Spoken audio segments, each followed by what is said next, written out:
సమస్య ఏమైందమ్మా? ఏంటి అసలు మీకు సమస్య మీ ఊర్లో?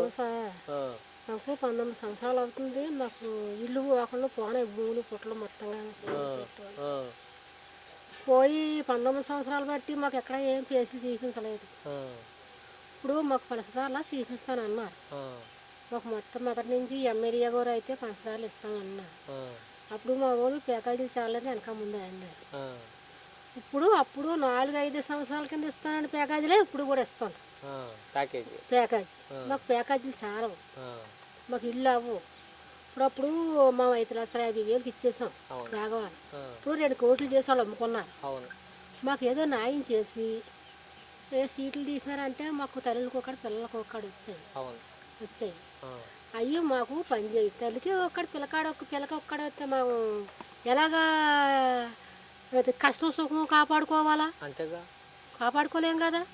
అది తల్లికి పిల్లకి అంతే పక్క పక్కన కాదు, చాలా దూరంలో 4-3 కిలోమీటర్ల దూరంలో ఇస్తాం. మరి అలాగైతే మేము వెళ్ళాం. మాకు పంచదారలు ఇస్తానన్నారు కనుక అదే మాకు పేరు చూపించి మాకు ఏదో తయారు చేసి మాకు ఇవ్వండి తల్లికి పిల్లలకో దగ్గర. తర్వాత ప్యాకేజీలు బాగా తక్కువ. ఈ ప్యాకేజీలకి అయితే మేము వెళ్ళాం, ఇల్లు అవ్వు కొంపలు అవ్వు. ఇప్పుడు 20 సంవత్సరాలు బట్టి ఇక్కడ బడి ఎడుతున్నాం అంతే. అదిగో ఇస్తారు అదని కళ్ళు కాయలు కాస్తున్నాయి. ఇప్పుడు అంటే తల్లికి ఒక్కడు పిల్లలకి ఒక్కడు చేస్తారు. మాకు ఇస్తానని జాగాలు ఇవ్వలేదు. మరి ఆ జాగాలు ఇప్పుడైనా ఎవరికైనా ఇస్తారు కానీ ఇవ్వకపోరు. మాకు ఇవ్వలేదు కదా 20 సంవత్సరాలు బట్టి. ఇక్కడ మా జాగాల గురించి ఎదురు చూస్తున్నాం. అప్పుడు ఎలా ఉండేదమ్మా జగన్ గారు ఉన్నప్పుడు? ఇప్పుడు ఎలా ఉంది? అప్పుడు బాగానే ఉండేది. ఏమో బాలబాబు అంతా ఏమన్నా మనకి దారి చేసినాము. జగన్ బాబు బాగానే చేసినాడు. జగన్ బాబు ఏమి చెయ్యకపోలేదు, పెద్దలు తినే లేదు. జగన్ బాబు ఎవరి కస్టమర్ వాళ్ళకి వేసినాడు, బాగా చూసినాడు, బాగా చేసినాడు. ఇప్పుడు ఏటవుతుంది? మనకి ఏం రాలేదు, ఏటవుతుంది? అలాగే అదిగో ఎత్తాను ఇదిగో అంతాడు, ఏదో పిల్లలకి అదే అంతాడు, పిల్లలకి ఇదే అంతాడు. మనకి ఏమి సరిగా న్యాయం జరగలేదు.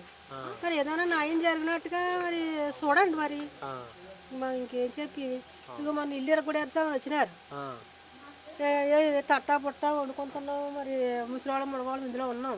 మరి ఇప్పుడు ఏ పంచకు పోవాలా? ఏ పంచకు పోయి ఇప్పుడు ఇల్లు ఇచ్చినారంటే ఓ 2 సంవత్సరాలన్నా ఓ సంవత్సరం అన్నా గ్యాప్ ఇస్తేనే కదా మనం కొంప కట్టుకోగలం. కొంపలో ఉండి అంటే ఇప్పుడు ఇల్లు కట్టుకోకుండానే ఇప్పుడు మిమ్మల్ని ఖాళీ చేయమంటున్నారండి. మరి అదే కదా ఇప్పుడు మా బాధ ఎత్తును. ఇప్పుడు చిన్నపిల్లలు ఉన్నారు, చిన్నపిల్లలు ఉన్నారు, అందరూ ముసులు ముడగా ఉన్నాం కదా. మరి ఉండిచేత మాకు ఏదో దారి చూపించి మాకు ఓ సంవత్సరం ఒక 6 నెలలు మరి కంపెనీ దగ్గరికి వచ్చేసింది అనుకో 2 సంవత్సరాలు 3 సంవత్సరాలు ఇవ్వలేరు కనుక ఒక 6 నెలలు సంవత్సరం మాకు ఇచ్చి మీకు పలానా పైసలు చూపిస్తున్నా మీరు ఇల్లు కట్టుకోండి. మరి కంపెనీ వాడు న్యాయం చెయ్యాలి, గవర్నమెంట్ న్యాయం చెయ్యాలి. కంపెనీ వాడు కూడా ఇప్పుడు ఇంటి కుదరకు వచ్చి తవ్వేస్తున్నాడు. అతను కూడా మాకు ఏదో న్యాయం చెయ్యాలి. అంతేగా, ఏదో కార్డు కింద అని మాకు ఏదో న్యాయం చేసి పలానా దగ్గర మీ స్పేసులు చూపిస్తున్న మంచి పేసులు 20 సంవత్సరాల బట్టి కోసుకొని ఉన్నారు మీరు అని మమ్మల్ని ఏదో పైకి పంపించి మాకు పేసులు చూపిస్తే వెళ్ళిపోతాం. మరి వెళ్ళిపోతే ఇలా బాధపడుకుంటా, ఏడ్చుకుంటా, ఎగముత్తుకుంటా ఏం చెయ్యాలా, కుటుంబం ఎక్కడ పోవాలా, పిల్లలం ఎక్కడ పోవాలా, తల్లిలం ఎక్కడ పోవాలా చాలా నష్టాలు పడిపోయి చాలా బాధపడుతున్నా. చాలా రకాలుగా మమ్మల్ని ఏడిపిస్తారు.